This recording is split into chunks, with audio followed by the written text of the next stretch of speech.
নমস্কার বন্ধুরা, প্রত্যেকটি ছাত্রছাত্রী এবং সরকারি চাকরির পরীক্ষার্থীদের জন্য অতি গুরুত্বপূর্ণ রিজনিং এর একটি ক্লাস নিয়ে আসলাম।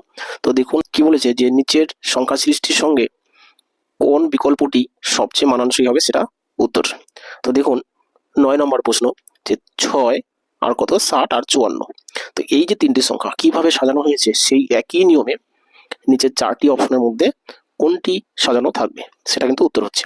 তাহলে আমরা কি দেখছি, যদি ভালোভাবে আমরা লক্ষ্য করি, প্রথমের 6 আর শেষের 54, ঠিক আছে, এই দুটি যদি আমরা যোগ করি, অর্থাৎ 54 আর 6 মিলে কত হচ্ছে 60, সেটাই দেখুন মাঝের সংখ্যা।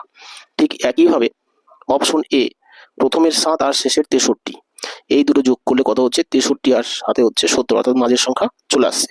তো অপশন এই কিন্তু বন্ধুরা উত্তর হচ্ছে। আর এই নিয়ম এই চারটি অপশনের মধ্যে কোনোটি খাচ্ছে না, ঠিক আছে। আচ্ছা, এরপরে কোশ্চেন 10 নম্বর। এটা আমরা কিভাবে করবো দেখুন, যে প্রথমে আমরা এই দুটোর ডিফারেন্স বের করার চেষ্টা করি সংখ্যাগুলোর। তাহলে 23 আর 29 ডিফারেন্স কত? 23 আর 29-এর মধ্যে ডিফারেন্স হচ্ছে বন্ধুরা 6। 29 আর 37 ডিফারেন্স কত? 8, ঠিক আছে।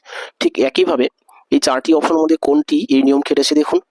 অপশন সি, এর মধ্যে 41 আর 47 এর মধ্যে ডিফারেন্স কত? 41 আর 47-এর মধ্যে ডিফারেন্স হচ্ছে 6, হলো, ডিফারেন্স হচ্ছে 6। এরপরে 47 থেকে 55 পর্যন্ত ডিফারেন্স কত? 5 আর এদিকে 3, 8। দেখুন এই ডিফারেন্স আর এই ডিফারেন্স মিলে যাচ্ছে, অর্থাৎ অপশন সি কিন্তু উত্তর হচ্ছে, ঠিক আছে। তো এই হলো বন্ধুরা আজকে রিজনিং ক্লাস। যদি রিজনিং দুটি আপনার ভালো লেগে থাকে, আমার ক্লাসটি যদি আপনার ভালো লেগে থাকে, অবশ্যই লাইক কমেন্ট শেয়ার করবেন।